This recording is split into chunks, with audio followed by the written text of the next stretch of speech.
Good evening, everyone. Here we are. It is, of course, the Fruit Nut News on, of course, the 25th, ladies and gentlemen. The 25th. Here's me thinking it's Wednesday. It's actually not. It's Thursday. I think I'll tell you what, I can't keep track of it. I don't know about you. I can't keep track of it. Anyway, ladies and gentlemen. Anyway, hope we're all okay. Beautiful day today again, once again. It is, I must admit, it is very warm. We're not going to, we're not going to give you a lot of bullshit. It is actually very warm compared to what it was a few weeks ago, which is not unusual. Anyway, looks like it's going to remain warm for quite a while. But anyway, very interesting. Politics, absolute disaster. NHS, absolute disaster. Unbelievable. Brazil, Scotland, 3-0 to Brazil. Never seen the portal. Never seen the boys coming in from tomorrow's war, telling everybody that get your heads down, we got to fight. None of that. No.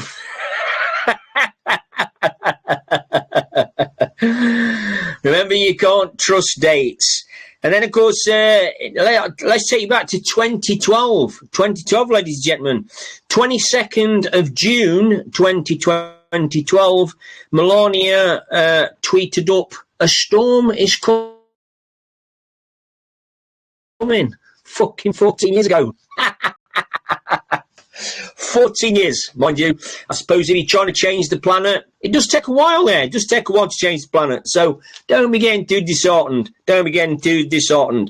Now, I don't know about you, but this seemed a bit of a funny one. Jezza Clarkson, apparently a few days ago, was terminally ill, going to hospital, on his arse dying. Then all of a sudden, he turned up to watch the England-Ghana game.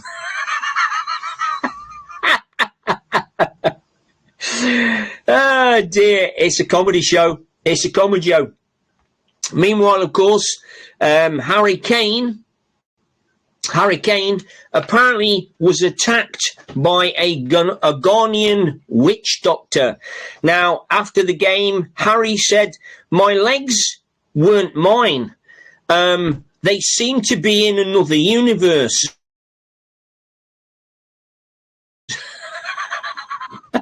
This was, of course, asked after a local tribal doctor in Ghana administered some witch doctor shit. And, of course, Harry fell for it, and he of course, his legs disappeared. Very interesting. And anyone seen the latest picture of Tiger Woods? Fucking hell, I don't know about you, but if that's Tiger Woods, I'm definitely an African Irishman. Very interesting. Now, William, of course, 44 years old, a couple of days ago. Children wishing him all the best. Not even sure whether they are his children or not. Anyway, we'll soon find out. Apparently, he runs this new gig called the Earthshot Prize. Apparently, it generates billions and billions of pounds in funding. Nobody seems to know where all this money goes, of course. I mean, we can fucking guess. But, well, we're just conspiracy theorists. Unfortunately, we seem to be conspiracy theorists that tend to be fucking right, which is quite interesting. Anyway, so apparently 75 people on this, or should I say 75 projects on the Earthshot Prize received billions and billions of pounds in funding. Let me tell you what they've done so far. They've protected 1.4 square kilometres of land, sea and air. Now, I want you to do the maths on that. It roughly works out at the old square mile. 1.4 kilometres is roughly about 1 mile. So Prince William, 44, generated billions and billions of pounds in donations for the Earthshot Prize, and yet has only managed to save 1 mile of land, air and sea since it started. It's been running now for about 5 years, apparently it's a 10-year project. Based on the first 5 years, I don't think we're going to get very fucking far, do you? Anyway, you keep donating, you keep giving your money. I'm sure it'll get laundered some way through somebody's back door, even if it's not Keir Starmer's anymore. There you go. Meanwhile, of course, Starmer is now releasing his defence budget plan.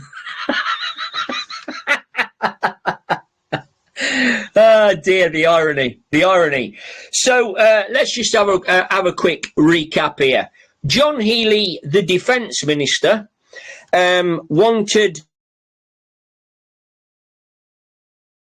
£28 billion to revamp the armed forces, or should we say the military, of all persuasions. Keir Starmer turned around and said, fuck off, you can have 14 billion. John Healey said, that's not enough, I'm not going to be able to do much with 14 billion, so I'm going to resign. So John Healey resigned, was all over the papers, etc., etc. Then, of course, Keir Starmer was told by Donald Trump to do one at the G7 meeting, because, of course, as you well know, Keir Starmer was shown the Epstein files that nobody's seen. And, of course, if you know that Keir Starmer's name is on the Epstein files, as well as the 3 rent boys that he was shafting, and numerous other little liaisons that he was having as well, well, you'll know why. So, apparently, yesterday, so Keir Starmer resigns on Monday. Yesterday, Tuesday or Wednesday, apparently he had a private meeting with John Healey over the over the new defence budget. Now, apparently, Rachel came out as well during the meeting and said, look, John, I know it doesn't look very good, but we are going to create 28 billion out of 14 billion. So John said, okay, how are you going to do that? Well, Rachel said, come closer and listen very carefully. We are going to spend very carefully and very wisely. And that's how we're going to create £28 billion worth of spending out of 14 billion. Now, I don't know about you, but that is a fucking magic money tray if ever I see one. So we've invited Rachel Reeves to come and do some figures for the farmers. Now, I don't know about you, but if you do know anything about farming, I know a bit about it, not a lot. But what I do know is that farmers are getting paid probably about the same price for milk, wheat, bread, carrots, potatoes, as their dad were in 1978. Meanwhile, of course, Ken from Tesco has told everybody that Tesco has actually made £3 billion in profits. So the question is this: would you rather have you have £3 billion worth of profits going to the farmers to basically pay for the food that they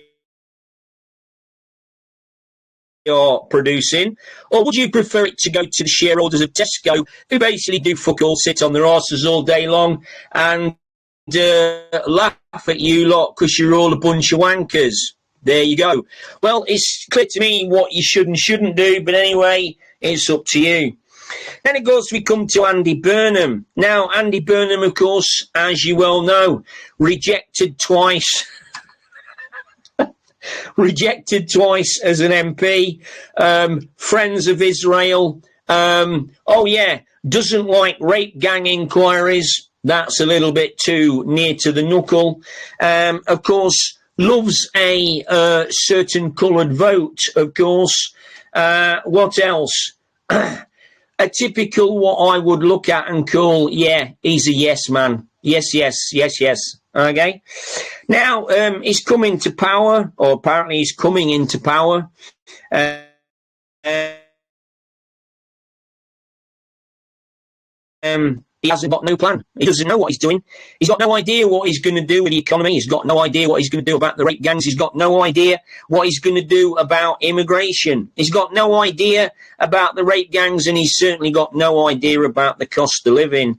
Now, I don't know about you, but that seems to me to be the perfect, should we say, Rothschild puppet that you would put in place to make politics even worse than it was yesterday or even last week.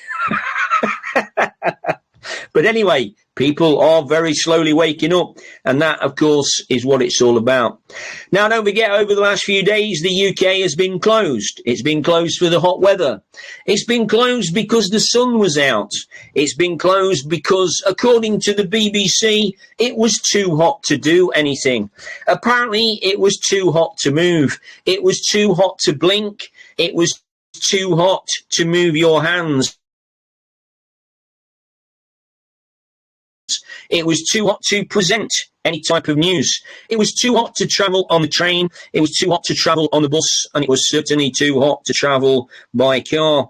So not only did transport shut down, trains shut down. Apparently the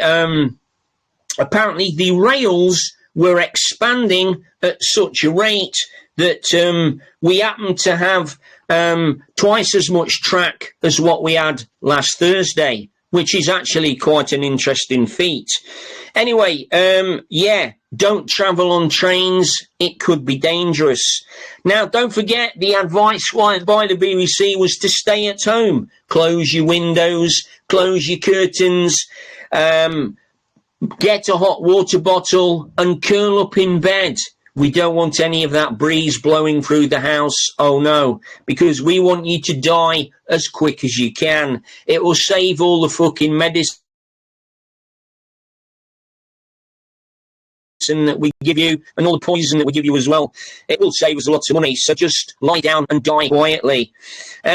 What else have we got? Apparently schools were closed as well. It was too hot to teach. Very interesting. Not in 1976 it wasn't. Oh, fucking no it wasn't. You had to still turn up. Apparently schools were reporting the fact that books melted. Now, I don't know about you, but I don't think books have been used since probably 1976. But anyway, there you go. Now, could this be that the teachers were too hot? Were they too hot? Maybe they were. Maybe it was too woke for them. Maybe the sun was too woke. We're not quite sure. But anyway, everything came to a standstill. Apart from, of course, the farmers and the gardeners and the landscapers and, and the steel workers and all the men and women that run Great Britain. Well, they had to keep going to work.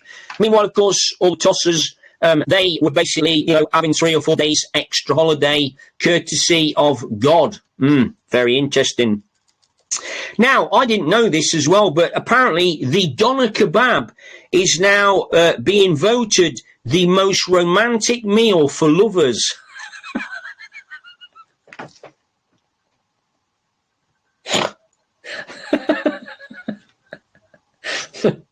Now, I don't know about you, but a doner kebab is not on my high up list if I was going to take a lady out for dinner.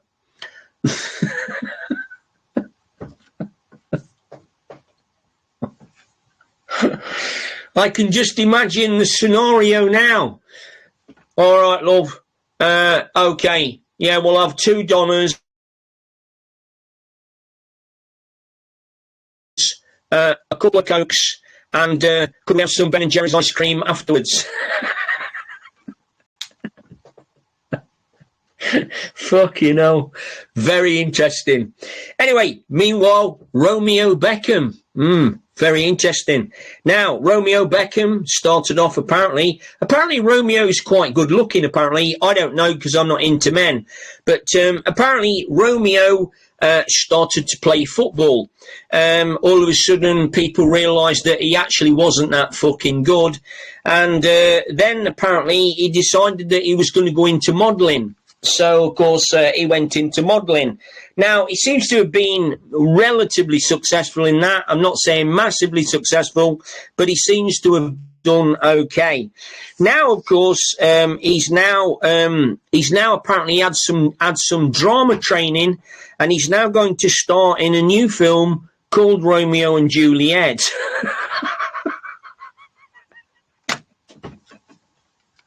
Fucking hell. What is the world coming to? I told you it was a pantomime, and it sure is. Now, meanwhile, of course, the NHS Nottingham, this is the Queen's Medical Centre in Nottingham. Apparently, I told you all the big institutions were falling. NHS in Nottingham. Apparently, 8 bodies have been found in Nottingham, in the Queen's Medical Centre in Nottingham, and they are at advanced stages of deterioration. We've got no idea what that actually means. We know that 2 senior men have been arrested, and this is something to do with the Human Tissue Act. Now, I didn't know anything about the Human Tissue Act, and I still don't know anything about the Human Tissue Act, but I'm assuming that it's got something to do with looking after people when they're dead. That's what I think. But anyway, who knows? Now, looking forward to September. Looking forward to September. Apparently, in September, 6,000 rapists and paedophiles and the worst kind of human people are about to be released from prison. And, of course, this is to make way for all the people that have been locked up over Facebook posts. You know, those hurty words where coppers don't like it. And, yes, they shouted too loud. Yeah, very interesting. You know, right-wing grandmas. So, yeah, so 6,000. Now, of course, I don't know whether you know, but 11,000 rapists and, according to latest figures, 11,000 rapists, should we say, rapists, terrorists, and mentally ill people arrived in the UK in the last 6 months. Now, that's according to official figures. And, of course, I don't believe that for a second. Now, many people across the UK are, of course, continuing to cry for Keir Starmer. Now, the good news about Keir Starmer is, even though he's now released the new defence spending, where Rachel is going to invent $28 billion from $14 billion, very interesting move, that one. I can't wait to see that. Now, apparently, Donald Trump has now hired Keir Starmer to personally deliver popcorn to every UK household. On doing so, personally, he has to beg for 1,000 years of forgiveness from each and every one of the people that he gives a bucket of popcorn to. Now, I don't know about you, but that seems a very righteous and unjudgmental decision made by Donald Trump. So, hey-ho, Donald, that's what we say. Anyway, ladies and gentlemen, on that note, I'm going to get off because it's rather hot. And yesterday, I decided ridiculously to have a bit of a lay down at 4 o'clock because of obviously the heat and tired, etc., etc. I woke up around about 8 o'clock, 8:30. So, yes, not a very good move. So I'm going to do it the other way around. Early news, early to bed. You know what I mean? Anyway, I'm not sure what's going to happen with the weather tomorrow because I haven't had a look yet. Because, of course, it changes on a daily basis. Anyway, you take care. Have a great evening, ladies and gentlemen. Enjoy yourself, and don't forget, good things are coming, albeit a little bit slowly, but it is coming. And you never know, it might just happen one day. Let's wait and see. Love you loads, take care. We'll see you all again tomorrow.